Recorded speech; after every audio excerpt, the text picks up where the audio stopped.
আসসালামু আলাইকুম ভিউয়ার্স। আজকে আপনাদের সঙ্গে শেয়ার করব জর্দা সেমাই রান্নার রেসিপিটা। এই সেমাই রান্না করতে গিয়ে অনেকের হয় সেমাইটা একটু বেশি নরম হয়ে যায় অথবা সেমাই কিছুটা কাঁচা রয়ে যায়। তো আজকে আমার এই রেসিপিটা আপনারা একটু ফলো করে দেখতে পারেন।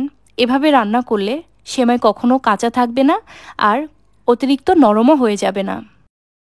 এখানে যেরকম ঝরঝরে দেখতে পাচ্ছেন ঠিক এরকমভাবে আশা করছি আপনারাও বাসাতে রান্না করে নিতে পারবেন। আমি ছোট্ট ছোট্ট কিছু টিপস সহ আজকে এই সেমাইয়ের রেসিপিটা সবার সঙ্গে শেয়ার করছি। জর্দা সেমাই রান্না করার জন্য আমার এই ধরনের সেমাই লাগবে। অনেকে এই সেমাইগুলোকে খিল সেমাই বলেও চেনেন। জর্দা রান্না করার আগে সেমাইগুলোকে প্রথমে ভেজে নিতে হবে, আর ভাজার সুবিধার্থে সেমাইগুলোকে আমি প্যাকেটের মধ্যেই ভেঙে নেব। এভাবে ভেঙে নিলে রান্নাটা সুবিধা হবে। এই সেমাইগুলো দুই রকম দোকানে পাওয়া যায়, একটা খুবই চিকন আর একটা স্বাভাবিক থাকে।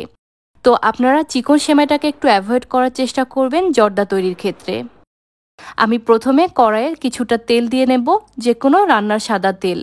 এখানে দিয়ে দেব 2 টেবিল চামচ পরিমাণে ঘি। ঘি ব্যবহারে জর্দার টেস্ট ভালো হবে। তেজপাতা দিয়ে দিলাম 1টা, দারচিনি দিয়ে দেব 2 টুকরো, এলাচ দিয়েছি 4টা। মশলাগুলোকে হালকা করে ভেজে নেব। আমি এই ঘি আর তেলে ভেজে নেব কিছু কিশমিশ আর বাদাম। কিশমিশ আর বাদাম হালকা করে ভেজে উঠিয়ে রাখব পরবর্তীতে ব্যবহারের জন্য। বাদাম আর কিশমিশ ভাজার সময় অবশ্যই চুলার ফ্লেমটাকে লো আর মিডিয়ামের মাঝামাঝি রাখবেন, তা না হলে চট করে কিশমিশগুলো পুড়ে যেতে পারে, আর পুড়ে গেলে কিশমিশের টেস্ট একেবারে নষ্ট হয়ে যায়। এবার কড়াইয়ে সেমাইগুলো দিয়ে হালকা করে ভেজে নেব। জর্দা সেমাই রান্নার ক্ষেত্রে চুলার তাপটাকে সবসময় কমে রাখতে হবে। আমি লো আর মিডিয়ামের মাঝামাঝি চুলার ফ্লেমটা রেখেছি। চুলার তাপ একটু বেশি হলেই সেমাইগুলো পুড়ে যাবে। সেমাই পুড়ে গেলে রান্নার পর এটা দেখতেও ভালো লাগবে না, আবার খেতেও ভালো লাগবে না। তো 3 থেকে 4 মিনিটের মতো আমি সেমাইগুলোকে হালকা করে ভেজে নিয়েছি। আপনারা চাইলে তেলের পরিবর্তে শুধুমাত্র ঘি ব্যবহার করেও এই সেমাইগুলো ভেজে নিতে পারবেন। সেমাইটা সেদ্ধ করার জন্য এখানে দিয়ে দেব 1/2 কাপ পরিমাণে জাল করে রাখা লিকুইড মিল্ক। এখানে চিনি ব্যবহার করেছি 1.5 কাপ পরিমাণে। জর্দা সেমাই রান্নার ক্ষেত্রে কখনোই একবারে দুধ অথবা পানি ঢেলে দেওয়াটা ঠিক হবে না, তাহলে সেমাইটা নরম হয়ে যাওয়ার সম্ভাবনা থাকবে। আমি প্রথমে দুধ আর চিনি দিয়েছি। চিনির পানিতে সেমাই কিছুটা সেদ্ধ হয়ে আসবে। চিনিটা গলে যে পানি বের হবে সেই পানিতে। সেমাইগুলো ভালো মতো সেদ্ধ হওয়ার জন্য এখানে 1/2 কাপ পানি দিয়ে দেব। 1/2 কাপ দুধ আর 1/2 কাপ পানি আমি এখানে ব্যবহার করেছি। দিয়ে দেব কিছু কোরানো নারকেল। এবার ঢাকনা দিয়ে ঢেকে 1 থেকে 1.5 মিনিটের মতো জাল করে নেব। এই সময়ের মধ্যেই সেমাইটা ভালো মতো সেদ্ধ হয়ে আসবে।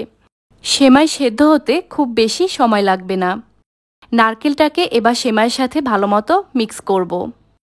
এই পর্যায়ে আমি অ্যাড করে দেব ভেজে রাখা বাদাম আর কিশমিশ।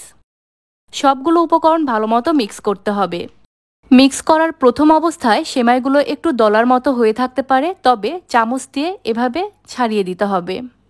জর্দা সেমাই রান্নার ক্ষেত্রে যদি আপনারা নারিকেল পছন্দ না করেন, সেক্ষেত্রে নারিকেলটা বাদ দিয়ে একই রেসিপিতে রান্না করে নিতে পারবেন।